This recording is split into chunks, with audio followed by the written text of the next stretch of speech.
Hi, we're Karen and Simon.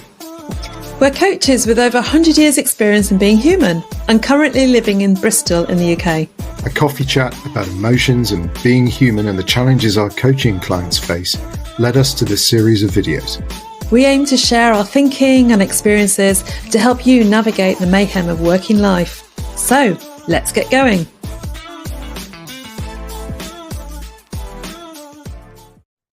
Hi, Karen, how are you? Hi, Simon. I'm good, thank you. Very good. Sun's out at the moment, so everyone's happy. Yeah. It is. I've got my flowery shirt on, so it must be summer. But we've had some we've had some cold weather here in the UK, haven't we? So we're celebrating. Yes. Super happy. So we're talking about reflecting quite a bit, haven't we? And this is all part of reflective practice that we're talking about today. So that term, reflective practice, was first coined by Donald Shum back in the 1970s. So he noticed that, just telling people what to do or following instructions wasn't useful for many different professions, so architecture, other things. So he found that reflective practice was really good at problem solving. So people who knew beyond the basics and where they were dealing with novel situations where they hadn't been trained for, but they could apply what they've learned is kind of quite useful. So, so he was the first one to kind of talk about and write about reflective practice. So the idea about reflective practice is all about reflecting or thinking about our experiences, or maybe the experiences of other people, and with a really strong intention to learn and improve how we are at work or to improve our effectiveness. So that motivation is quite important. So it can sometimes it's around problem solving, it's around dealing with complexity. So it's perfect for professionals, and a lot of professional organisations promote reflective practice to some extent or another. So, for example, where it's very complex, like people type of organisation, professional organisations like social workers, nursing, medicine, counselling, they really, really promote a lot of reflective practice to help because they recognise situations we're dealing with on a day-to-day basis are quite complex, and we just need that reflection can help us to kind of understand and to learn and to apply the knowledge we got or recognise the gaps in knowledge and where we might need to kind of do that RCPD. So the benefits of reflective practice, it helps increase self-awareness, which is always really important and helpful, particularly for managers and leaders. It helps improve our empathy and understanding of other people. So when we're reflecting, we're kind of learning more about a situation we've experienced. And it helps the quality of decision making and work effectiveness because we're continuously learning. It really helps. So, and it also kind of helps kind of problem solving. So innovation, creativity, it can help with as well.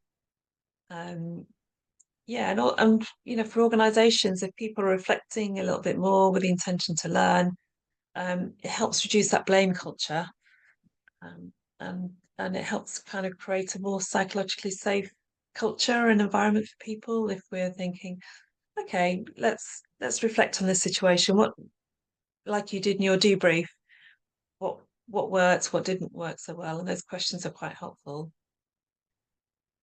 So yeah, and it's likely that a lot of people are doing elements of reflective practice without really knowing that is a thing, if you like, that people have written or talked about.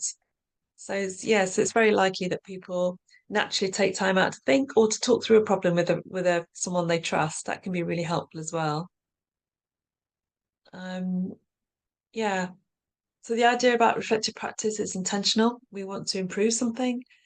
Um, Also, in reflective practice, there needs to be some little bit of openness to change, to do something different, because we might get new insights by reflecting, and that might lead to, okay, we need to do something slightly differently.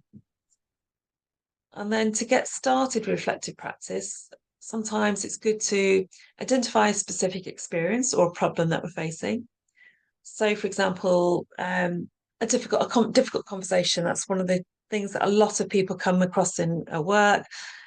There's something they need to talk about with a member of staff or a colleague. They've tried to have that conversation, but they felt it didn't go as well as they thought it might. So they might reflect on that conversation and, okay, what will I do next time I try to have that conversation with somebody? Um, yeah, so you just kind of starting off with the experience. Also, what's my intention from my reflection? Okay, I want to, the next time I try to have that conversation, I want to make it a slightly better conversation, for example, or slightly better outcome for me and for the other person who I'm in the conversation with. So get to a win-win, for example. Maybe that's the intention. And then it's kind of thinking through kind of um just give yourself a bit of time and space. Sometimes it's easier to reflect when you're away from your work situation. So maybe on your way home, or maybe going for a coffee or going for a short walk to reflect. That can be really helpful. And then just finding a way to reflect. So it could be, as I said before, about talking with people.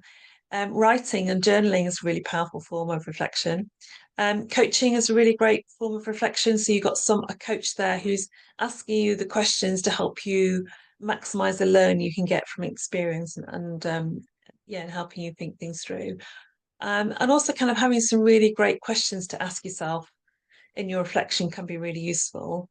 So quite often there are lots of frameworks. If you kind of look, people Google for reflective practice, they can see the Gibbs framework and lots of other different frameworks. So one idea is just to reflect quite quickly or briefly on what happened, what's the scenario, who else was involved, what did I do, what was the outcome. And next idea is maybe to think about what worked well, what didn't work well in that situation. What were the options? How else could I have responded in that situation? Um, and why, just also analyzing it in terms of where were people coming from when they responded in that way? Just being curious about what was going on, as you kind of mentioned earlier. And then thinking, okay, what's my learning from this? What am I going to do differently? What would I have done differently in that situation? Now I've kind of done that analysis. Um, what would I do differently in a similar situation should it arise? And how might I better resource myself for the future for a similar conversation? So maybe I need to do some training, or maybe I need to talk it through with a colleague, in terms of preparation for a conversation. Maybe my insight is I should have had that difficult conversation in slightly different environment, or maybe should have waited till there was less emotion in the air before having that conversation, for example, so people are calmer when they're able to think. So yeah, so coming reflective practice is really comes up with really lovely ideas, and it helps us to feel resourced to kind of deal with all the complexities of working life, particularly when there's no easy answers. And then once we've done lots of reflecting on action, we then become better equipped to reflect in the moment. So that's when people kind of think, okay, as we talked about in coaching, because a lot in coaching training, there's an awful lot of reflection. So we have supervision, which is a kind of reflecting on our practice.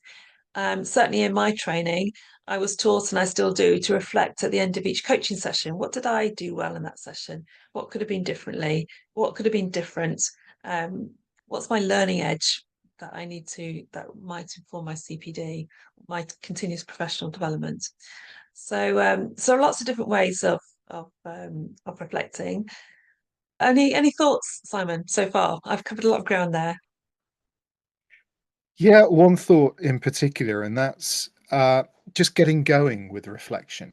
When I remember back, I was teaching, young men and women in their very early 20s in something that was really important to them.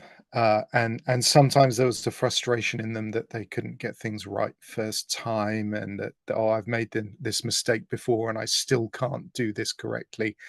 And it's just this idea that when you start reflection, any form of reflective practice, it can be quite hard, and it's okay for that to feel quite difficult. And one of the most overriding emotions that we used to see when we were teaching young men and women was this idea of shame, that, oh, I feel terrible. I'm reflecting about something that I did really wrong, and it's embarrassing, and it's, you know, um, all those feelings are real, and you can't just block them or shy away from them.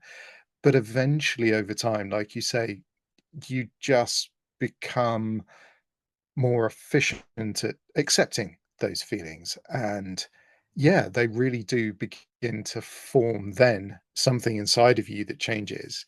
And then without knowing it, you're being different around others.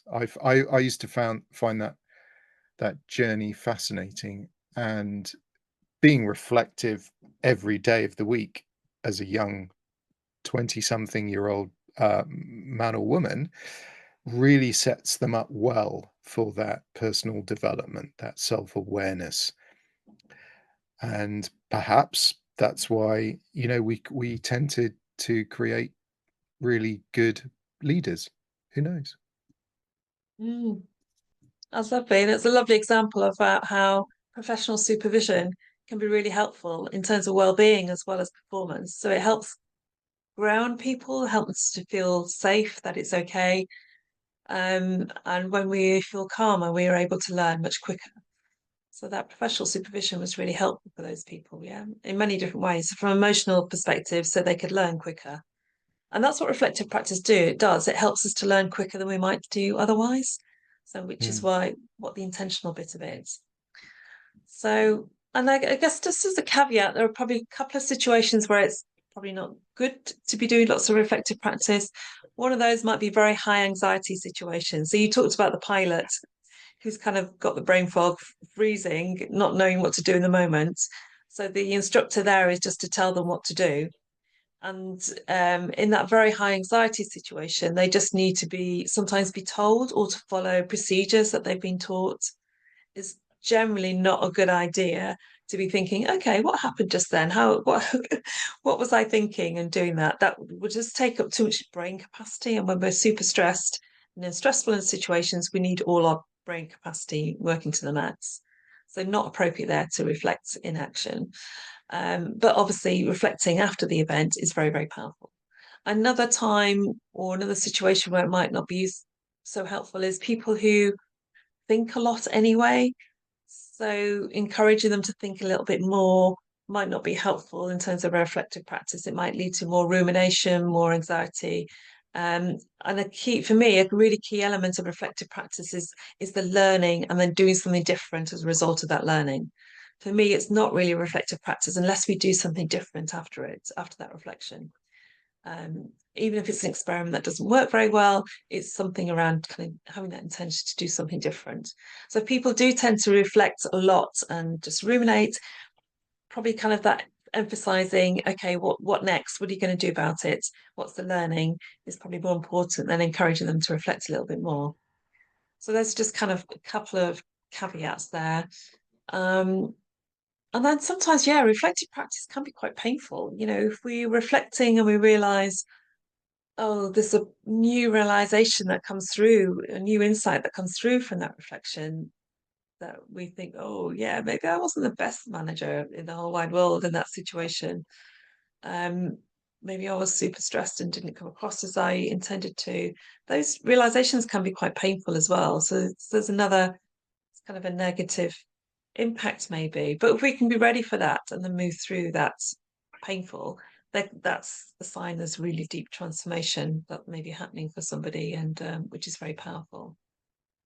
So yeah, so reflective practice is really great.